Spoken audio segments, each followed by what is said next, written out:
عمران خان صاحب کے دور حکومت میں آئی ایم ایف کا معاہدہ توڑا گیا جس کے نتائج آج قوم کو بھگتنا پڑ رہے ہیں. ناشنل نے جانے آنگن ٹیڑھا. آپ کو کس نے کہا تھا کہ آپ یہ اس کے اندر گھسیں؟ شیخ رشید جیسے لوگ جو ہیں یہ انہوں نے جیلیں بھگتی ہوئی ہیں, لمبی لمبی جیلیں کاٹی ہوئی ہیں, یہ سسٹم کو جانتے ہیں اور یہ اس کو برداشت کرنے کی طاقت بھی رکھتے ہیں. تو میرا نہیں خیال کہ شیخ رشید کو توڑا جا سکتا ہے. What about J I Ts findings, کہاں تک پہنچا ہے وہ معاملہ؟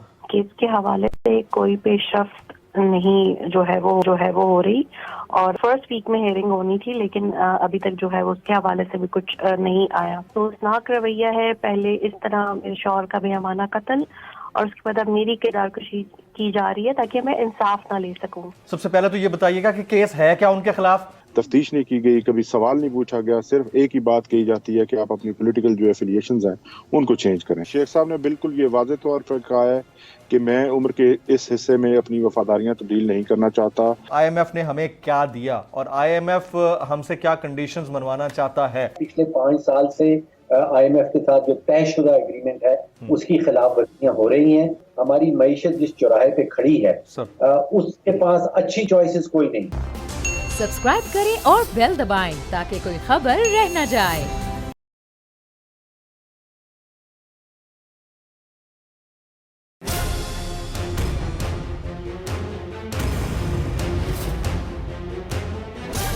From the Islamabad studios of Bol Network, it's time for Jameel Farooqi on National Debate.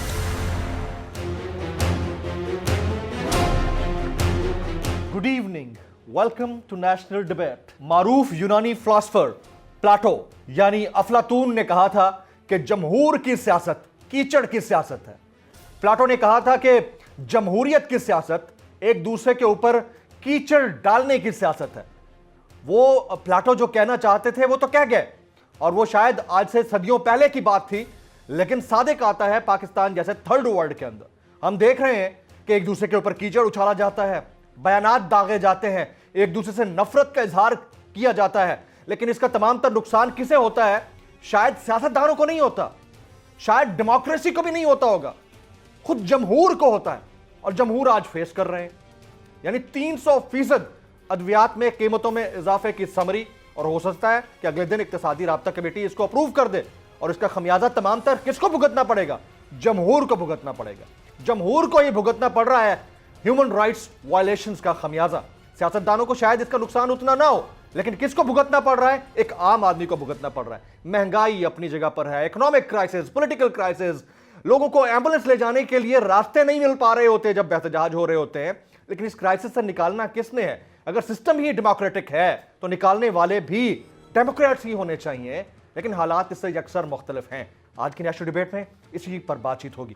Agenda on the national debate پر بات کرنے سے پہلے ہم بات کریں گے ٹرینڈنگ ٹونائٹ کی. ٹرینڈنگ ٹونائٹ آج کا ہمارا ہیش ٹیگ ہے, hash tag political crisis. Hash tag political crisis. مجھے جمیل فاروقی کہتے ہیں. آپ میرا پروگرام نیشنل ڈیبیٹ بول نیوز پر ملاحظہ کرتے ہیں. آن دی ڈیبیٹ ٹونائٹ آج کے ہمارے معزز مہمانان میں شامل ہیں سابق گورنر سندھ, پاکستان تحریک انصاف کے کراچی سے سینئر رہنما جناب عمران اسماعیل صاحب پروگرام کے پہلے حصے میں موجود ہوں گے, جبکہ دوسرے حصے میں شیخ رشید احمد صاحب کے وکیل انتظار حسین پنجوتا صاحب, ملک کے نامور قانون دان, اس کے علاوہ ڈاکٹر فروخ سلیم صاحب, ملک کے معروف ماہر معاشیات, اور جویریہ صدیق صاحبہ, آپ بیوہ ہیں شہید ارشد شریف بھائی کی, وہ بھی پروگرام کے دوسرے حصے میں ہمارے ساتھ موجود ہوں گے. میں سابق گورنر سندھ اور پاکستان تحریک انصاف کے کراچی سے سینئر رہنما جناب عمران اسماعیل صاحب کو پروگرام کے اس حصے میں خوش آمدید کہتا ہوں. عمران اسماعیل صاحب, آئی ایم ایف کا وفد پاکستان کے اندر آج چیزیں فائنلائز کر لے گا. آج مریم نواز شریف صاحبہ ایبٹ آباد میں موجود رہیں. انہوں نے کہا کہ عمران خان صاحب کے دور حکومت میں آئی ایم ایف کا معاہدہ توڑا گیا جس کے نتائج آج قوم کو بھگتنا پڑ رہے ہیں. Your take on this please. دیکھیں, یہ تو ناشنل نے جانے آنگن ٹیڑھا. آپ کو کس نے کہا تھا کہ آپ یہ اس کے اندر گھسیں, کہ آپ آ کے گالیاں دے رہے ہیں کہ جی عمران خان نے یہ کر دیا؟ عمران خان کے دور میں, دور حکومت میں, جب حکومت ختم ہوئی, آئی ایم ایف کا معاہدہ بھی برقرار تھا, 178 روپے پہ ڈالر فلوٹ کر رہا تھا. پاکستان کی اکانومی 6% کے اوپر گروتھ ریٹ ہماری تھی اکانومی کی, اور پریڈکشن کی جا رہی تھی کہ پاکستان کی اکانومی بہت تیز جائے گی. ایکسپورٹرز کے پاس آرڈرز لینے کا ٹائم نہیں تھا, 6 مہینے کے سال کی بکنگ تھی ان کے پاس. پیسہ بے انتہا آ رہا تھا, نوکریاں مل رہی تھیں, لوگوں کو روزگار تھا, ہر چیز اویلیبل تھی. پھر یہ رجیم چینج کا معاملہ ہوا اور مریم نواز انتقام لینے پہنچ گئیں، اور یہ آج بھی آپ دیکھ رہے ہیں کہ صرف انتقامی کارروائی ہی نظر آتی ہے آپ کو ہر طرف. وہ کہتی تو رہتی ہیں کہ مجھے عمران خان کا نام بھی لینا گوارا نہیں، پسند نہیں، لیکن آج بھی انہوں نے 26 دفعہ انہوں نے عمران خان کا نام لیا اپنی تقریر میں. تو اس سے صاف ظاہر ہے کہ ان کو عمران فوبیا ہوا ہے، عمران خان کے خوف میں مبتلا ہیں، عمران خان کی دہشت ان کے اوپر طاری ہے، ورنہ یہ الیکشن سے نہ بھاگتے. آج جو یہ آپ دیکھ رہے ہیں نا پنجاب اور کے پی کے الیکشن سے یہ بھاگے ہوئے ہیں، یہ صرف عمران خان کے خوف کی وجہ سے بھاگے ہوئے ہیں. آج عمران خان کو بیچ سے ہٹا لیں، یہ کل الیکشن کرانے کو تیار ہو جائیں گے. اور ملک کے اندر جو گرفتاریاں، تشدد، پکڑ دھکڑ کی کیفیت ہے، شیخ رشید صاحب 77 سالہ پاکستان کے بزرگ سیاستدان، ان کو مری کے اندر آج ان کا جوڈیشل کر دیا گیا ہے. ادھر سے عامر ڈوگر صاحب ملتان میں آلریڈی اریسٹڈ ہیں. یہ انتقامی کارروائیاں ہی آپ سمجھتے ہیں یا آپ کو لگتا ہے کہ نہیں it's a part of the plan? نہیں، انتقامی کارروائی ہی پارٹ آف دا پلان.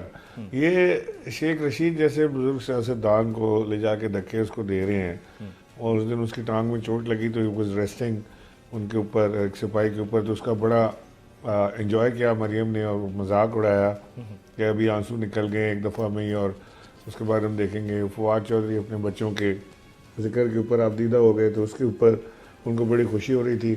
یہ وہ لوگ ہیں جنہوں نے ارشد شریف کی شہادت کا بھی مذاق بنایا. یہ وہ لوگ ہیں جنہوں نے تمام ایسی چیزیں جس سے انسان کے دل دکھے وہ یہ کام کرتے ہیں، اور یہ ان سے کوئی خیر کی توقع رکھنا بیکار ہے. انہوں نے تو نہ انہوں نے پاکستان کی اکانومی کو دیکھنا ہے، نہ انہوں نے پاکستان کی عوام کو دیکھنا ہے. وزیر اعظم صاحب نے فرما دیا کہ کسی صورت پیٹرول کی قیمت کم نہیں ہونی چاہیے، انہوں نے انسٹرکشنز دے دی ہیں.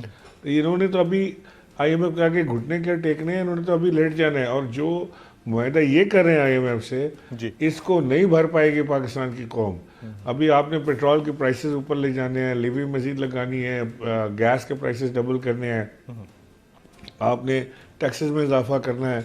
یہ پاکستان کی قوم کی برداشت سے باہر ہو جائے گا. اور یہ میری اپنی دانش میں اکانومسٹ نہیں ہوں، لیکن میں سمجھتا ہوں کہ یہ صرف ٹائم پاس کرنے کے لیے اس طرح کے معاہدے کر رہے ہیں، کیونکہ انہیں پتہ ہے کہ یہ زیادہ لمبا عرصہ ہے نہیں یہاں پہ، اور اس کے بعد جو یہ سارا خمیازہ ہے وہ آنے والی حکومت بھگتے گی. عمران اسماعیل صاحب، انتقامی کارروائیاں پارٹ آف دا پلان آپ نے کہا یہ ہیں، تو کیا جو لوگ گرفتار ہو رہے ہیں ان کو وفاداریاں بدلنے کے اوپر بھی دباؤ میں لایا جا رہا ہے؟ ایسی کوئی اطلاعات ہیں آپ کے پاس؟ میری جو فواد چودھری سے بات ہوئی جب وہ رہائی کے بعد، کیونکہ جب وہ گرفتار تھے اس وقت تو بات کرنے کی کوئی اجازت نہیں تھی، ان کے منہ پہ کالا کپڑا ڈال کے ان کو گردن سے گھسیٹ کر لاتے تھے. میں کورٹ میں جانے کا اتفاق ہوا فواد چودھری کے پیچھے پیچھے، کبھی کس کورٹ کبھی کس کورٹ، تو وہاں تو بات نہیں ہو سکی. لیکن اب وہ فواد چودھری جب کراچی آئے تھے تو میری اس سے بات ہوئی. فواد نے مجھے بتایا کہ وہ کس طرح اس کو یعنی فزیکل ٹارچر اس طرح کرتے تھے کہ ٹھنڈے فرش پہ رات کو بغیر بستر کے بغیر بلینکٹ کے اس کو بٹھا دیتے تھے، پھر لائٹ تیز جلا دیتے، سونے نہیں دیتے تھے، 2 دن سونے نہیں دیتے تھے، کھانے کو بہت تھوڑا دیا نہیں دیا، اس طرح سے ہاتھ پیچھے باندھ کے گھماتے رہے، آنکھوں میں پٹی ڈال کے ٹائٹ پٹی ڈال کے ہاتھ پیچھے باندھ کے گھماتے رہیں، اس طرح کی باتیں. شیخ رشید نے البتہ یہ بات ضرور کہی ہے کہ انہیں کسی امپورٹنٹ شخصیت سے ملنے کے لیے بار بار اصرار کیا جا رہا ہے اور ان کو وفاداری بدلنے کے لیے کہا جا رہا ہے، اور انہوں نے کہا کہ میں وفاداری اپنی نہیں بدلوں گا کسی صورت بھی. So let's see. یہ شیخ رشید جیسے لوگ جو ہیں یہ انہوں نے جیلیں بھگتی ہوئی ہیں، لمبی لمبی جیلیں کاٹی ہوئی ہیں، یہ سسٹم کو جانتے ہیں اور یہ اس کو برداشت کرنے کی طاقت بھی رکھتے ہیں. تو میرا نہیں خیال کہ شیخ رشید کو توڑا جا سکتا ہے. ان کو تو نہیں توڑا جا سکتا، لیکن کچھ دعوے ہو رہے ہیں. گورنر کے پی کے حاجی صاحب نے یہ دعویٰ کیا ہے، ویسے وہ حاجی صاحب ہیں، انہوں نے دعویٰ کیا ہے کہ پرویز خٹک صاحب آئندہ کسی اور جماعت کی طرف سے الیکشن لڑیں گے.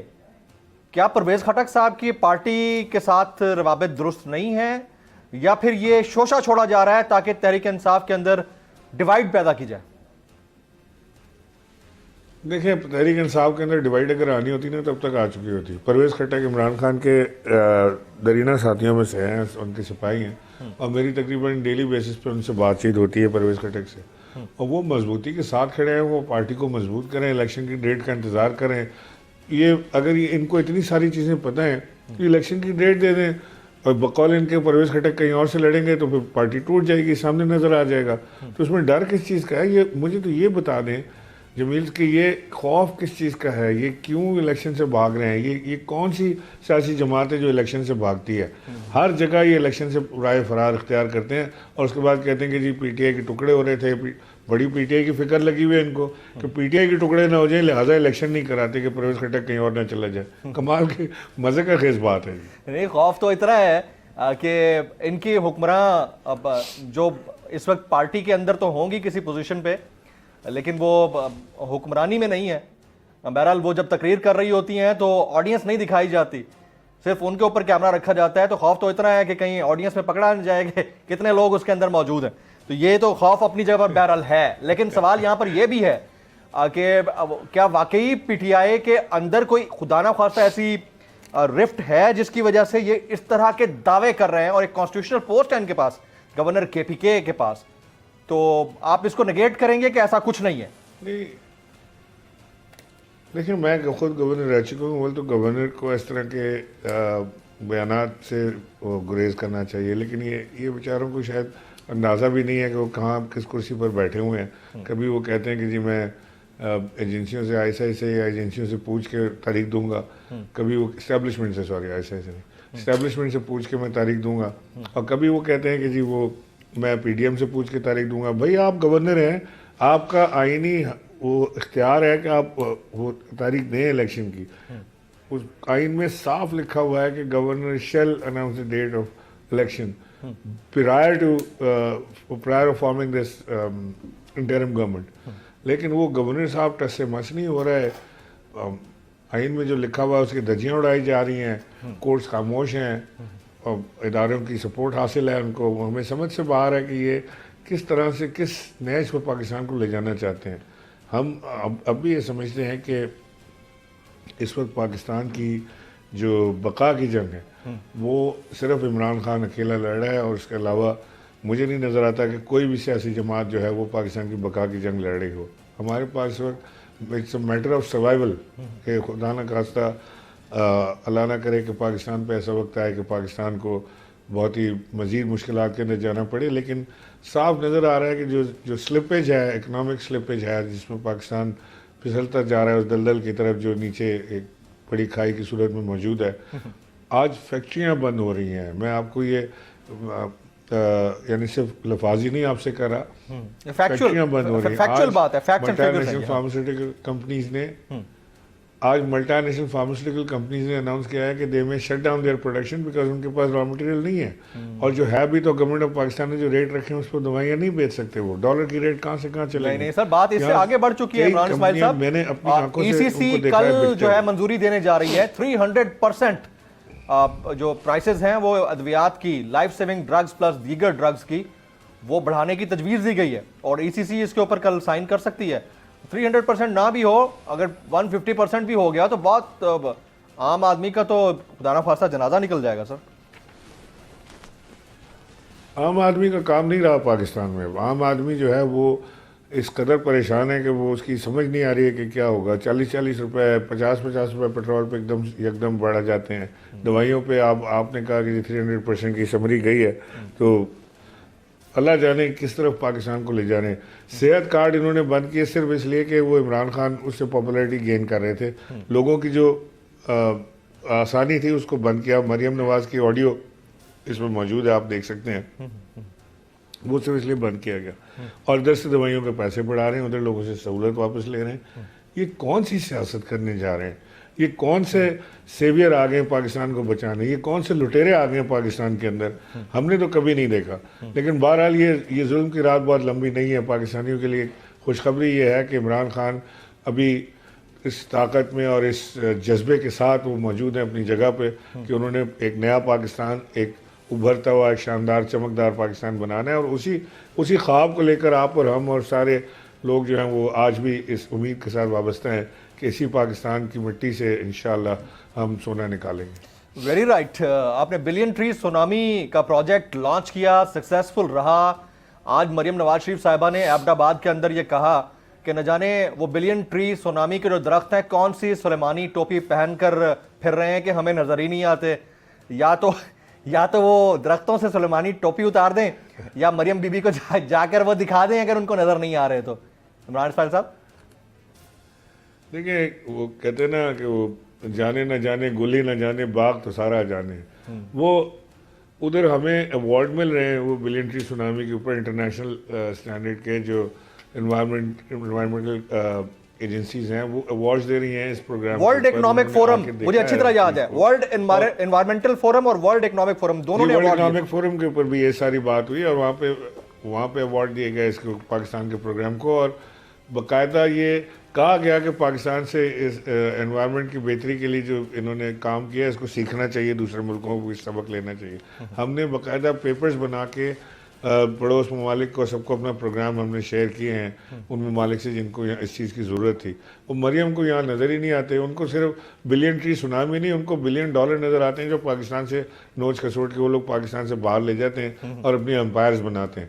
یہاں پہ ان کو بلین لوگ نظر نہیں آتے جو بھوک اور مفلسی سے نیچے زندگی گزار رہے ہیں, وہ جو لکیر ہے اس سے نیچے زندگی گزار رہے ہیں, جو زندہ تو ہیں بیچارے لیکن ایک وقت روٹی شاید ان کو بمشکل ملتی ہے. اور وہ کہتی ہیں نواز شریف کا دل جو ہے وہ روتا ہے, نواز شریف کا دل افسردہ ہو جاتا ہے. تو نواز شریف کے دل کو خوش کر دینا پرائز کم کر کے, کس نے منع کیا؟ کرے نواز شریف کے دل کو خوش.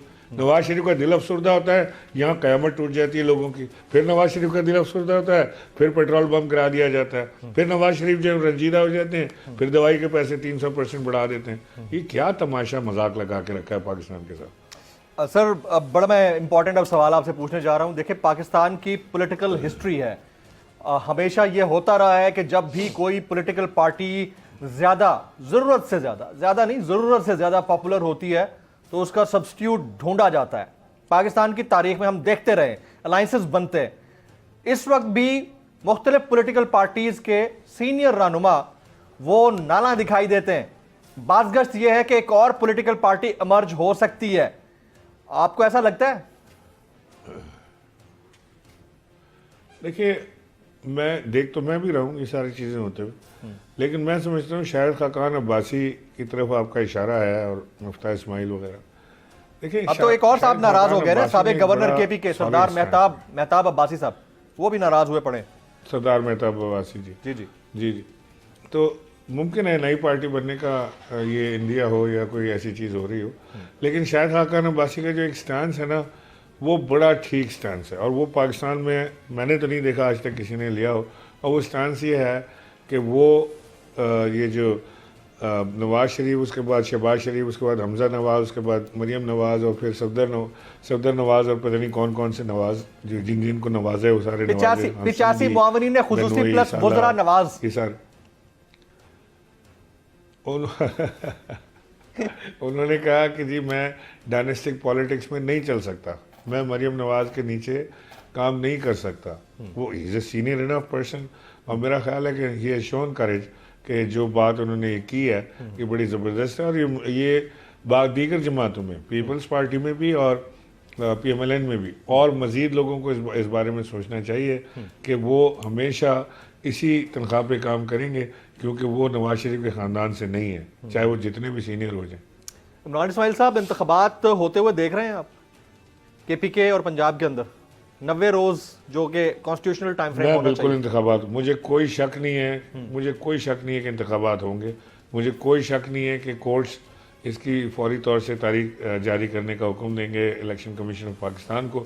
الیکشن کمیشن آف پاکستان جو اس وقت نواز شریف کی بی ٹیم بنی ہوئی ہے, ان کو دیکھنا چاہیے کہ آئین کے مطابق 90 دن کے اندر انتخابات کرانا ضروری ہے. کبھی چیف سیکرٹری صاحب فرما رہے ہیں ہمارے پاس سہولتیں نہیں ہیں, لوگ نہیں ہیں, ہم ابھی الیکشن کرانے کے متعامل نہیں ہو سکتے. ادھر وہ سعد رفیق بیان دے دیتے ہیں کہ جی ملک کے حالات خراب ہیں, یہاں کوڑی کے محتاج ہم ہوئے ہیں, یہ الیکشن کھیل رہے ہیں. تو ملک کوڑی کا محتاج آپ کی وجہ سے ہوا ہے, بیڑا غرق آپ نے کیا.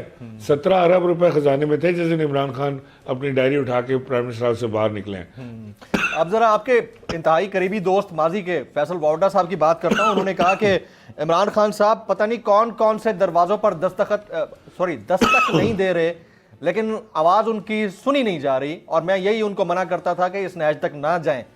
کس حد تک فیکچول ہے ان کی بات؟ دیکھیے نمبر ون تو یہ کہ نہ وہ کبھی عمران خان کے اتنے قریب رہے کہ وہ منع کریں یا وہ ہاں بولیں کہ نہ بولیں، لیکن فیصل وارڈر نے جو کیا وہ اپنی مرضی انہوں نے کی. مجھے نہیں علم کہ وہ کس کے کہنے پہ یا کس پولیٹیکل بیسس کے اوپر یہ سارے کام کر رہے ہیں.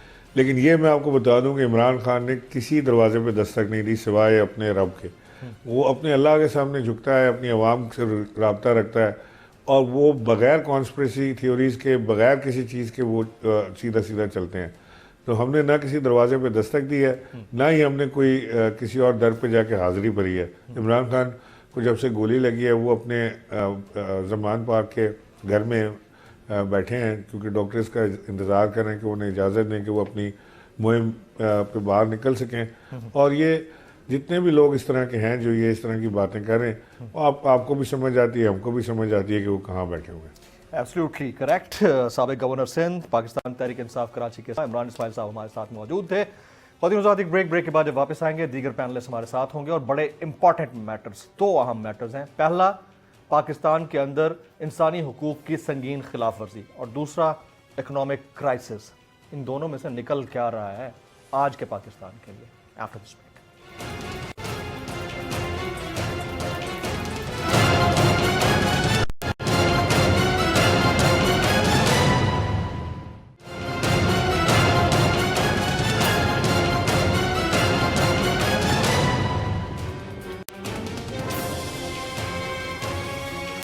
Welcome back. پروگرام کے اس حصے میں میں دیگر معزز مہمانان کو خوش آمدید کہتا ہوں. سب سے پہلا سوال میرا ارشد شریف شہید بھائی کی بیوہ جویریہ صدیق صاحبہ سے ہوگا. جویریہ آپا، بہت شکریہ آپ کے وقت کے لیے. ایک تو ایک بڑی دردناک قسم کی 3rd کلاس کیمپین آپ کے خلاف چلی، اس کا ہم نے منہ توڑ جواب دیا ہے، لیکن آپ سے مجھے سننا تھا کہ وہ کیمپین کہاں سے سٹارٹ ہوئی ہے. دوسرا، واٹ اباؤٹ JIT's فائنڈنگز، کہاں تک پہنچا ہے وہ معاملہ؟ دیکھیے، کیس کے حوالے سے کوئی پیش رفت نہیں جو ہے وہ ہو رہی، اور ابھی تک جو ہے وہ سپریم کورٹ نے بھی جو ہے وہ فرسٹ ویک میں ہیئرنگ ہونی تھی، لیکن ابھی تک جو ہے وہ اس کے حوالے سے بھی کچھ نہیں آیا. JIT واپس تو آ گئی ہے، لیکن انہوں نے ہمیں کچھ بھی نہیں بتایا، نہ ہمارا ان کے ساتھ رابطہ ہے. جانے سے پہلے رابطہ تھا، بات چیت ہوئی تھی، جو بھی انہوں نے ان کے ہمارے کنسرن تھے ہم نے ان سے کہے، جو انہوں نے ہم سے کچھ پوچھنا تھا ہم نے انہیں بتایا. لیکن اس کے بعد جب سے وہ آئے ہیں پھر ہمیں نہیں پتا کہ کیا وہ فائنڈنگز لے کے آئے یا کیا ہوا.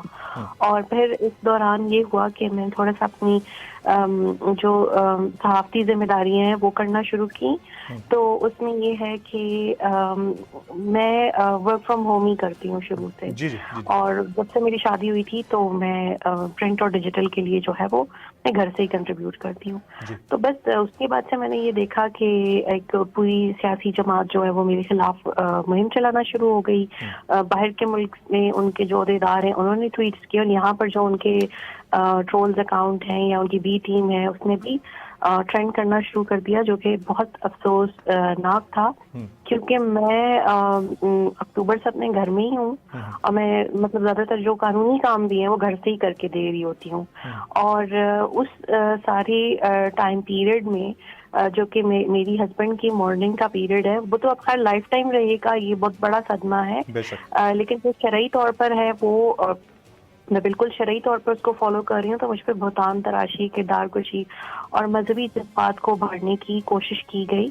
اس حوالے سے پھر میں نے وکلاء کو کہا، انہوں نے آج سائبر کرائم ونگ میں جو ہے وہ درخواست جمع کرا دی اور ساتھ ڈیٹا بھی دیا ہے کہ کون لوگ اور آپ کو پازیٹیو رسپانس ملا وہاں سے سائبر کرائم ونگ سے؟ ایک تو یہ بتا دیجیے گا. دوسرا، آپ کس جماعت کا تذکرہ کر رہی ہیں؟ اگر آپ بتانا چاہیں تو the forum is all yours. Javeria, دیکھیے، مجھے کوئی انصاف کی امید تو ہے نہیں، نہ پاکستان میں، نہ کینیا میں، نہ اپنے یہ جو ساری کردار کشی ہو رہی ہے. لیکن مجھے صرف یہ بہت زیادہ افسوس ہوتا ہے کہ معاشرہ کتنی اخلاقی گراوٹ کا شکار ہو گیا ہے کہ بیوہ، یتیم یا مظلوم بھی جو ہیں وہ لوگوں کے شر سے بچ نہیں پا رہے، اور لوگ شاید اپنی آخرت کو بھولتے جا رہے ہیں. ورنہ اللہ جتنا قہار اور جبار ہے کہ منٹوں میں زلزلہ لا کے یا سیلاب لا کے وہ بستیوں کی بستیاں جو ہے وہ تباہ کر سکتا ہے.